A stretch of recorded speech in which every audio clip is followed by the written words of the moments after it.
Hello, everyone, and thank you for joining me again on the Truth Finders today. And in this week's lesson, we're still in the book of Ecclesiastes. We'll be discussing chapter 8. Now, as you know, last week in chapter 7, we dealt with the hardships and God's plan for us, dealing with adversity and prosperity, and counsel for balanced living. Well, this week, among the vanities in life that we're discovering, is living in circumstances over which we have little control. And what better subject to talk about, such as the kind of government ruling the country in which we live? So the preacher, Solomon, observed that evil men are often in positions of power and offers his counsel for enduring such vanity. We learned the value and limitations of wisdom this week, knowing when wisdom benefits us in the world versus the limitations of understanding God's way. Well, let's talk about enduring the governments of men. This is found in chapter 8, verses 1 through 13. And I'm going to give credit to Thomas Constable's opening comments. In Solomon's day, the king had far-reaching power over his subjects. Therefore, it became imperative to avoid his wrath. We must keep this background in view because it lies behind what Solomon said in chapter 8. Wisdom is helpful, capable of softening one's countenance so one is not overly troubled. Submitting to government or governing authorities is important, especially in view of the power wielded by those in authority. There will be times when the wicked rule, bringing misery. And we know this to be true, as we saw in 1st and 2nd Kings, the rulers of that time. Also, we have good and bad presidents. So be patient while judgment against such evil may be delayed. It will come in its own time, and the wicked will soon be forgotten after their demise. In the meantime, it is best to fear God. Are you catching a common theme here? So let's go ahead and read verses 1 through 9, submit to authorities. Follow with me in your Bible if you'd like. Who is like the wise man, and who knows the interpretation of a matter? A man's wisdom illuminates him, causes his stern face to beam. I say, keep the command of the king because of the oath before God. Verse 3, do not be in a hurry to leave him. Do not join in an evil matter, for he will do whatever he pleases. Since the word of the king is authoritative, who will say to him, what are you doing? He who keeps a royal command experiences no trouble, for a wise heart knows the proper time and procedure. Verse 6, for there is a proper time and procedure for every delight, though a man's trouble is heavy upon him. If no one knows what will happen, who can tell him when it will happen? No man has authority to restrain the wind with the wind or authority over the day of death. And there is no discharge in the time of war, and evil will not deliver those who practice it. Verse 9, all this I have seen and applied my mind to every deed that has been done under the sun, wherein a man has exercised authority over another man to his hurt. Now let's break these verses down. And if you look back in your Bible, the verses again, verse 1, a wise man understands things that a fool does not. Moreover, he is able to behave appropriately. One's facial and general appearance reflect wise behavior. And those are noted also in Numbers 6:25 and Proverbs 7:13. I'll let you look those up for reference for verse 1. Then in verses 2 through 4, the wise man behaves appropriately in the presence of his king. He keeps his oath of allegiance that he has made before God. He does not resign from his service, verse 3, or join in a revolt against the king. Furthermore, he does not dispute the king's authority and sovereignty, as in verse 4. Verses 5 through 7, the wise person also knows when and how to speak and act. Often people suffer harm as a result of not knowing what will happen and when. Verses 6 through 7. Consequently, they misdirect their words and deeds. Verse 8 means that no one can escape the consequences of his or her own wickedness. The idea is that the king will punish him or her, shown in verse 9. Thus, it's important to have wisdom. A wise man will understand that judgment will come in its own time, so don't resort to wickedness to alleviate misery. We can find that in Romans 13, as Paul writes to the Romans. He talks about this very subject and puts really everything into context of what the preacher is telling us here in these first 9 verses. And I'd like to read that real quickly. And I'll also talk about 1 Peter. Romans 13, 1 through 7. Every person is to be in subjection to the governing authorities, for there is no authority except from God, and those which exist are established by God. Therefore, whoever resists authority has opposed the ordinance of God, and they who have opposed will receive condemnation upon themselves. These are pretty strong words here, pretty strong command. For rulers are not a cause of fear for good behavior, but for evil. Do you want to have no fear of authority? Do you do what is good, and you will have praise from the same? Verse 4, for it is a minister of God to you for good. But if you do what is evil, be afraid, for it does not bear the sword for nothing. For it is a minister of God, an avenger who brings wrath on the one who practices evil. Therefore, it is necessary to be in subjection, not only because of wrath, but also for conscience sake. For because of this, you also pay taxes, for rulers are servants of God, devoting themselves to this very thing. Render to all what is due them, tax to whom tax is due, custom to whom custom, fear to whom fear, honor to whom honor. Boy, this is a very difficult thing for us as individuals will do or not do, is to be in subjection to the authority that governs us, because we know what's right and wrong, right? No. We are to obey God's rule. And God's rule is that we are supposed to be in subjection to the government. And God, they will pay for their wickedness under the authority of God. And unfortunately, it doesn't come quick enough at times. I understand that.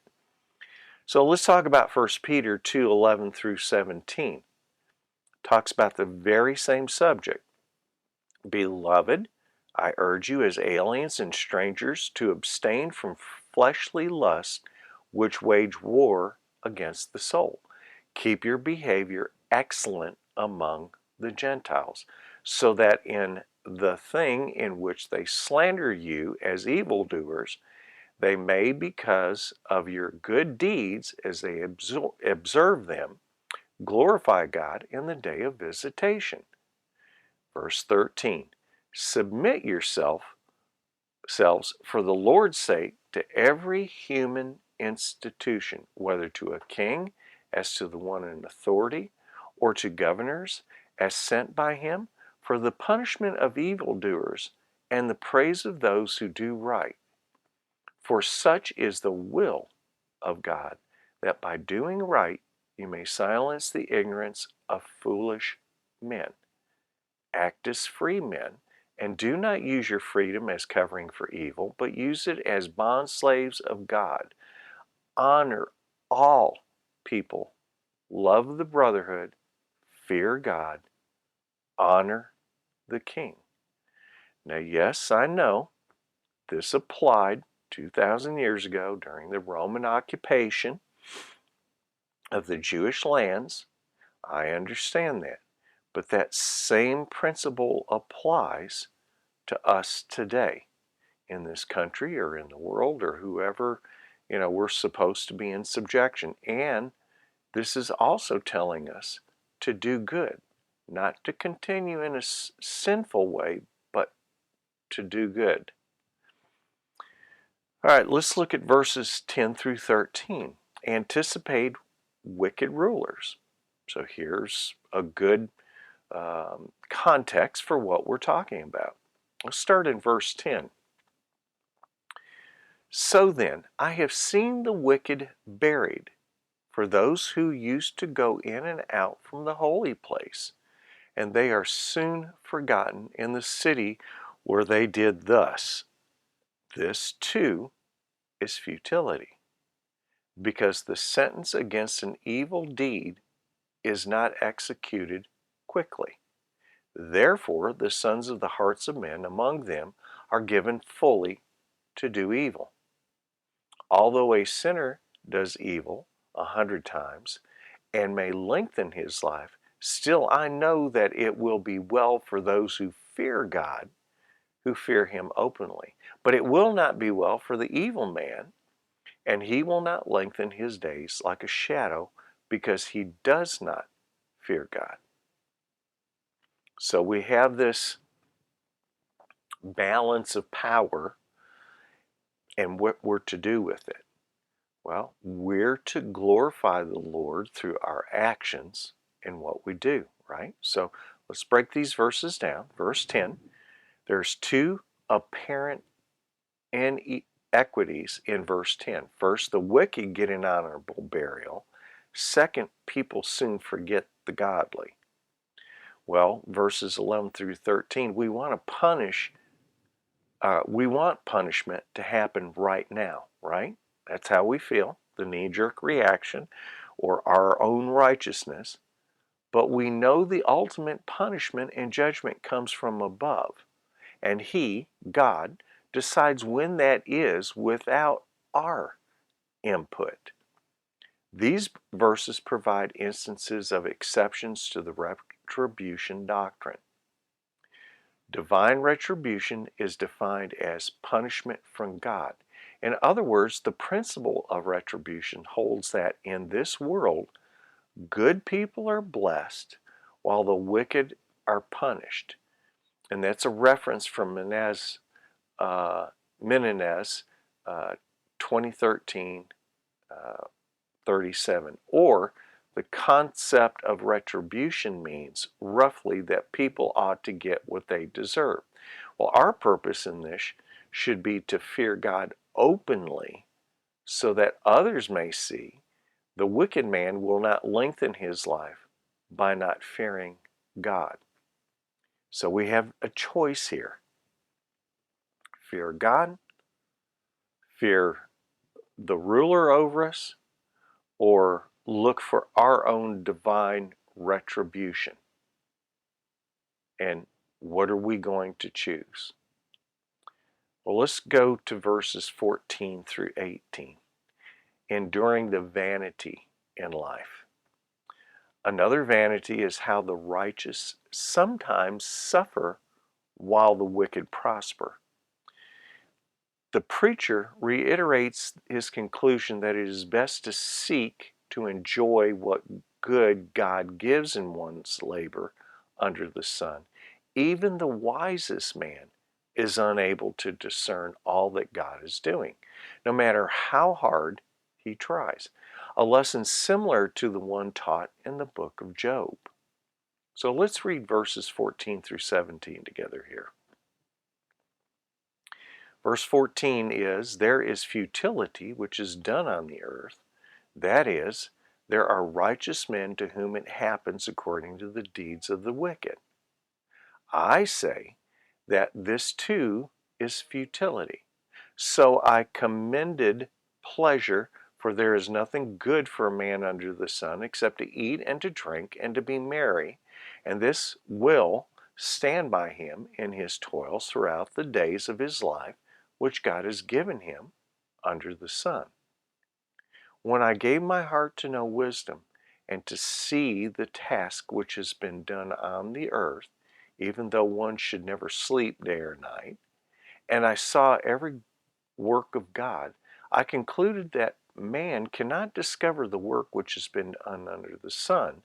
Even though man should seek laboriously, he will not discover, and though the wise man should say, I know, he cannot discover."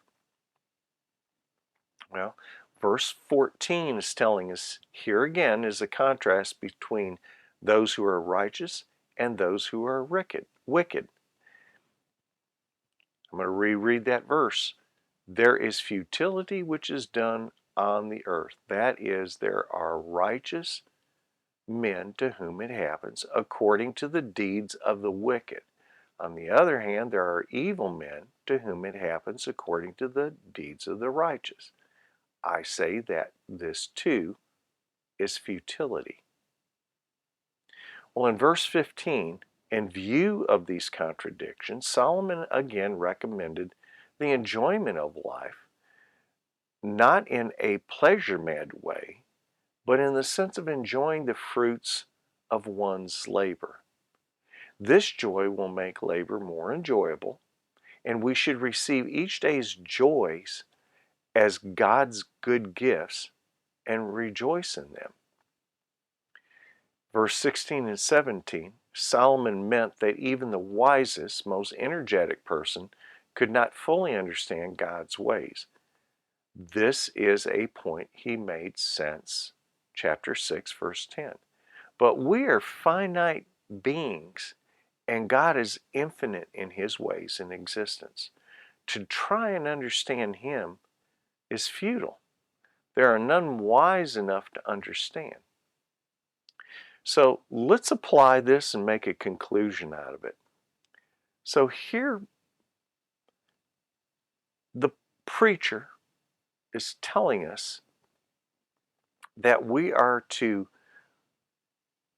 endure the governments of men, enjoying life, because we do labor in life, whether it's through work or whatever we labor at. We should enjoy the fruits of our labor because it's a God-given gift to us.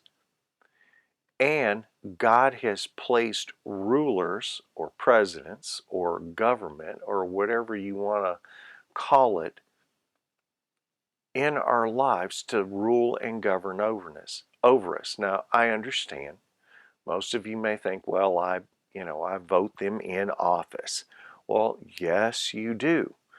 But it's God that determines who's going to be in office.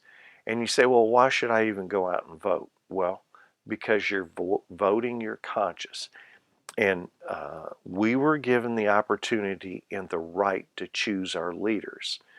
And we should very well go out and vote our conscience and vote for who we think are good people. Do our due diligence to place government officials over us who will tend to our needs. But the bottom line is God is in control of all that. He's the sovereign ruler of the universe. And it's not just the United States, it's worldwide. He works all things together for his good and his glory. And the thing is that we're, like I said earlier, we're finite beings, and God is infinite in his ways and existence. And so I can't explain, I can't tell you and articulate why things happen the way they do, but I do accept it. And that's what this chapter is telling us, that we need to accept the governing bodies that rule over us. We don't have to like it, but we do have to recognize that there's a sovereign God in control of whatever governing body is over us, whether it be here in the United States or the Ukraine or in Russia or China or the world, whatever it may happen to be. God is sovereign over all governing bodies over his people. So I think that's the conclusion that we must draw from this chapter. And it's not an easy one. I totally understand the frustration and, what it causes. Uh, but like it or not, we serve a mighty God. And that's who we need to bow a knee to. And, he is in control, and he will judge at the very end. Not only the rulers that are over us, but he will judge us as well as to how we've reacted to it. His creation, his people that he put in places. So anyway, uh, it's a rough week, a rough chapter. I get it. I understand it. And I just pray that you'll join me next week and continue. Next week, we're going to be talking about the inevitability of death and the future of righteousness on earth. It's a very encouraging chapter, I think. And so join me next week. I pray that you got something out of this week's lesson. And I will look forward to going through chapter 9 with you next week. And don't forget that the answers to the questions, if you are keeping up with that and doing that, will be at the very, very end of this week's credits. Once again, God bless you, and thank you for joining me this week.